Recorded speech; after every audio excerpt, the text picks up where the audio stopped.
Joining us now, running for mayor, says he's got a shot to pull the big upset. Don Weeks. Don, welcome. Thank you, Godzilla. I appreciate you having me on again. It's always a pleasure to be here with you and Michael. I want to start out with a bit of a declarative statement. I want the people of Virginia Beach to know that I will never raise taxes on seniors or the disabled to enrich a millionaire developer. The incumbent mayor did that in 2013. Shortly thereafter, they raised taxes on seniors and the disabled, and I just think it's wrong. I've met a couple of teachers recently, retired teachers, who had tax relief from our city, and they lost it when the incumbent and the majority of the city council raised taxes. So I think that's wrong. These people have built our city, these seniors. They've contributed mightily into our schools, and to treat them that way is just wrong. So that's one of the reasons I am running today, to reform that type of abuse, if you will, on people who have enriched our city. Now, there's no question when you look at Virginia Beach politics, and I know there's a lot of our listeners out there that are very, very immersed in some of the local stuff that's going on. But even worse than some of these other areas in Virginia, it really seems like big developers run the city. I mean, they basically get everything they want.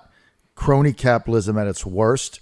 You've got a picture right there of the Cavalier. Mm-hmm. Now, look, we all love the Cavalier. I mean, it's beautiful. We love the going down there, and Curtis Colgate's a good friend of mine. We love the Cavalier, want to see it revitalized. It's an iconic hotel in Virginia Beach, but you really have an issue with the way that went down, Don. Sure. Well, we can certainly have a reasonable debate about should we save the Cavalier, and then should the taxpayers be involved, and then the level of involvement, if you think that's possible. We dug out a financial wire that went over when Mr.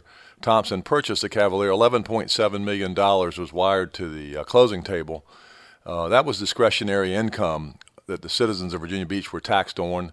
As you know, government can destroy wealth. We can do very good things with it. We can create good roads, good paying jobs, great schools. But when people go out and work all day long, earn their paycheck, create their own wealth, and then government destroys it to give it to millionaires to be enriched, I think it's wrong. And that's what I've stood up for years. When I was on the council back in '98, I stood up to the favored developers of the city. They didn't care for that. I upset their apple cart. So no secret, they want to keep the incumbent in play, in power, if you will, and power is the word. And they're stroking him checks for $5,000, $10,000 fast as you can imagine. So, but as you know, John, life has meaning in the struggles, and it's a struggle for us. We're in second place. The big poll that came out recently, I was in second place. And a straw poll came out recently, and I was in first place among a large civic league group of four civic leagues. So we have great confidence that we're going to work hard all the way to the finish line. People are really our message is really resonating with people, and we feel confident about our chances. Things are changing in the beach, especially given the hurricane damage and the lack of infrastructure investment by the city. We have unfunded stormwater needs in the city of about $138 million. I don't think people understand how our incumbent mayor can rush to try to build an arena while the neighborhoods are left in bad shape as they are now. People are really suffering. They've been devastated in a number of our neighborhoods. So, Don, you talk about this $11.7 million that got wired to the closing table. This was taxpayer money for the Cavalier, right? Absolutely. This is discretionary money. So our budget, approximately 80% of it is fixed. It goes to teacher salaries, police officer salaries, firefighters, city staff, road project, paving roads, etc. Then you have approximately 20% that's discretionary. It can be spent anywhere. So, the question I would have for people is just what are the highest priorities? I think personally we could be paying teachers more. We pay teaching assistants in the beach on the average of $18,000 to $20,000 a year for a 10-month contract. I think that is tragic because they work with our kids. They have our future in their hands. So I think we can do things differently. For those that were not familiar with the Cavalier deal, Don, so the $11.7 million, who did that end up in the pocket of? Well, it went for the purchase price. I mean, again, Mr. Thompson is the owner, and along with some partners. I assume this was his down payment. Maybe it was his entire down payment. Maybe it was some large portion of it. I have no idea in terms of how much money he put down, but he's been borrowing money. So the $11.7 million, and I just, because people see, that was a couple years ago. People forget about this stuff. Sure. That $11.7 million went to the owners, the existing owners of the Cavalier. The city basically said, we're going to supplement this deal. We're going to give the owners another $11.7 million to sell it to Thompson in order to redevelop it. That was kind of the incentive plan.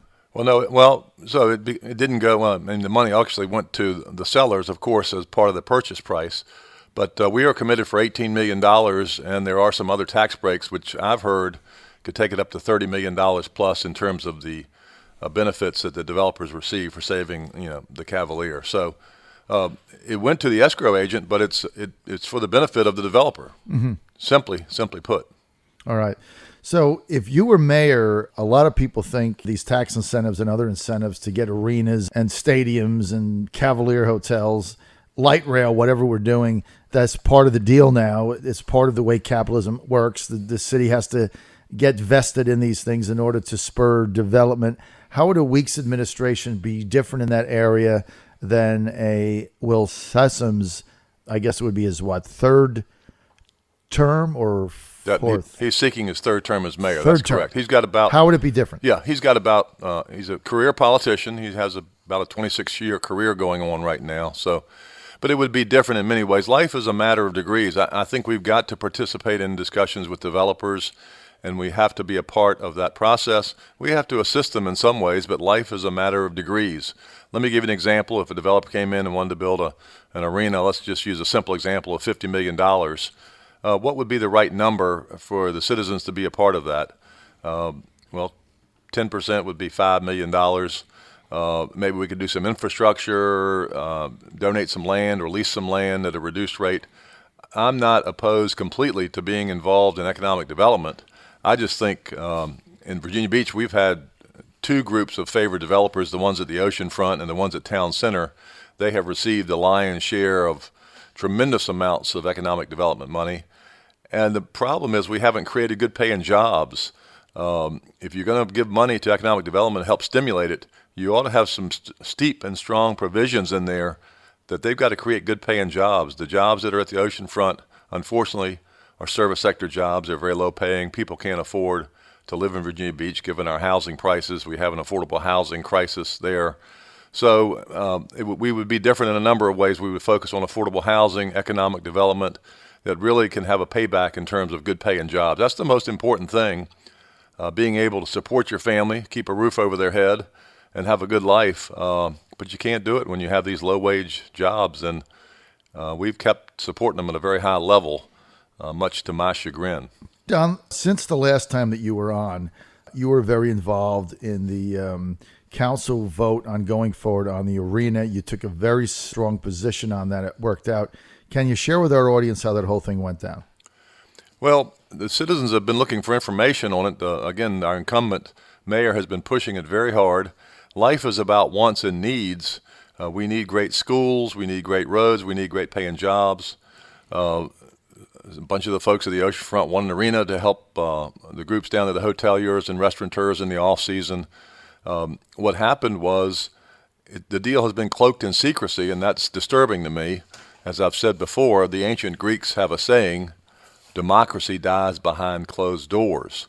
It's very disconcerting to me that none of the financials came out, and I understand sometimes in these deals you have to keep certain things close to the vest, but just the level of secrecy was greatly disturbing. I was the only candidate running for office that went down to the council meeting that night when they had the vote and spoke out in terms of opposition. I was wondering where the rest of the people were that were running for office. I didn't understand that, but that is their choice, and that's fine. The vote, the arena has been defeated temporarily. We are still underneath a development agreement that's in place, I think, through the first part of November. So I happened to see the mayor the other night at an FOP forum, and he said to me, I got a hard day tomorrow, Don, which meaning Tuesday. I said, well, what's that? I know you have a council meeting. He said, oh, no, that's easy. He said, I'm trying to revive the arena. And that was just a week after the devastation to our neighborhoods where people have been crushed, if you will, and we've come to discover that we weren't investing in infrastructure as we should have to protect the citizens that live here year-round. And he's running to revive an arena while the people in the neighborhoods are suffering. I don't think it adds up for the people. The people have woken up to that, and I think they're incensed, and rightfully so. So where's the arena stand now? Again, we're under a development agreement that the council agreed to, I don't know, it's been a year ago or so, that runs through the first part of November. So as I understand it, again, given the level of secrecy, if the developers can come back to what they originally agreed on, and I think it's $40 million of equity, and find the loans that they need from whatever investor, if they can adhere to the original terms, I think it can take off. That's my understanding of it. I don't, other than that, I'm not on the inside. I don't have a level of knowledge that the council members have, and the public has kind of been left out of the conversation, unfortunately. So Don Weeks, let's get to light rail poll done by, I guess, Christopher Newport University, showing it essentially tied, but it's a non-binding referendum. A lot of money is being spent for something that's non-binding. Why? Well, again, it goes to enrichment of favored developers. We have a program in the beach called Strategic Growth Areas, SGAs, where they want to intensify development, create almost like urban town centers. There's a lot of money in play when light rail goes. Whether light rail succeeds or doesn't succeed, if it were to be built, lots of people get rich off of it. I'll cite the example in Norfolk where they had a $90 to $100 million overrun.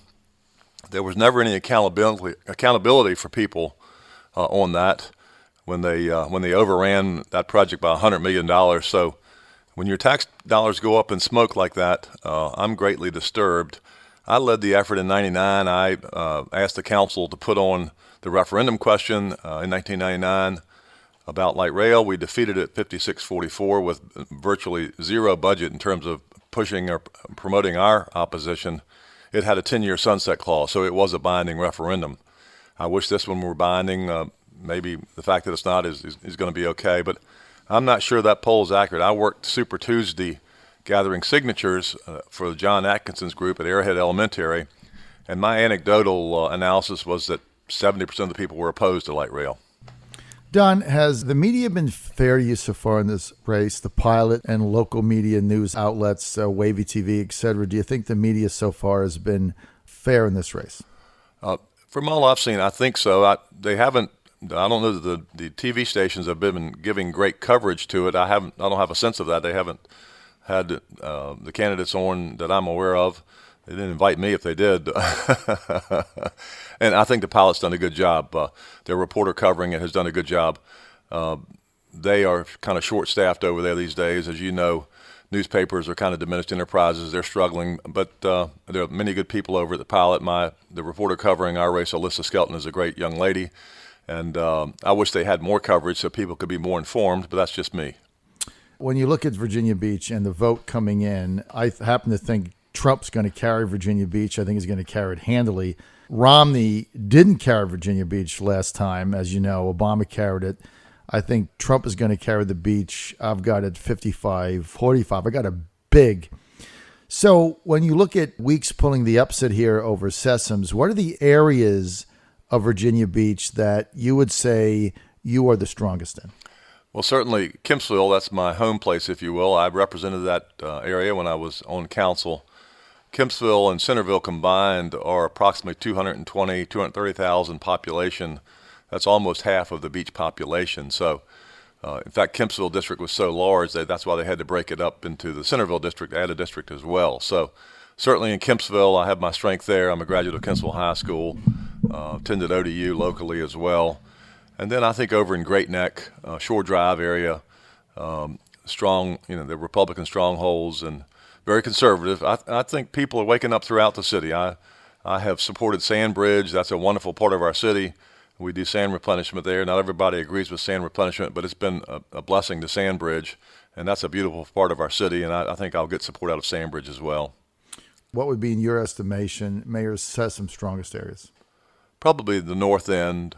Those are the folks that where all the wealthy live, and nothing wrong with wealth. I'm not diminishing those people.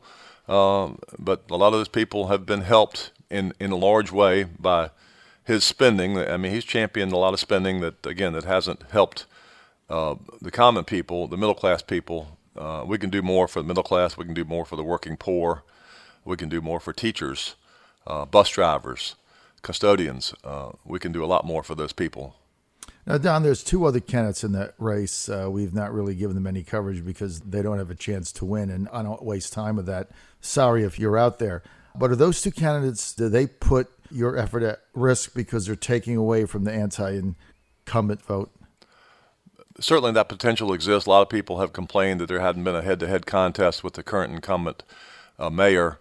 I'm running my race, and I think I know I've got the strongest chance, and I've got the best positions.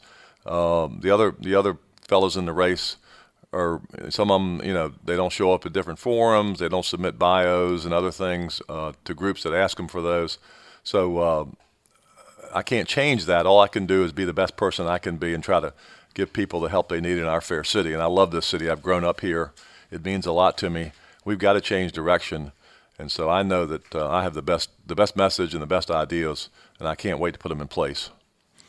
You mentioned a couple of public surveys that were done. Let's get the straw poll that you cited. You also cited it to me on the phone where you won. What was that? Share that with our audience, Don Weeks. It was a poll of all four members, but I took 48% of the vote. Mr. Sessoms had about 12% of the vote. So head-to-head in that poll, I had a resounding victory, and I'm very encouraged by that. And that was where? Where was that? That was at a 4-umbrella Civic League, Lake Smith Terrace, Haygood Point, Governor Square townhouses in Aragona, which is a very middle-class neighborhood, very hard hit by the floods, if you will. So these are phenomenal people. We're trying to tie it down now, but I think they cover 1,000 to 2,000 homes in Virginia Beach that they represent. So that's again, it's a smaller poll. So that was an encouraging snapshot. Now, indeed, the one that you cited by Christopher Newport University, you were second in that. That's correct. And that was Sessoms under 50? Sessoms under 50. I had like 11%, but there were almost 40% undecided or didn't answer the question. So that was like Sessoms was like at 35 or something. I believe that's right. Yeah. I believe that's right. You were at 11, but half the voters correct. undecided. Yeah. So I'm encouraged by that. But he was well under 50%. Right, well under. And there's room to grow, and I hope the people will help me do that. All right. You've been listening to Don Weeks, former city council member, Virginia Beach, running for mayor. It's really a two-person race as far as I'm concerned. I know there's a couple other candidates out there. If you want to ask for equal time, email me, but you guys are way down. So this is a two-person race, Weeks and Sessoms. If you want more info, Don, where do you go? Our website and Facebook page, donweeksformayor.com, donweeksformayor.com.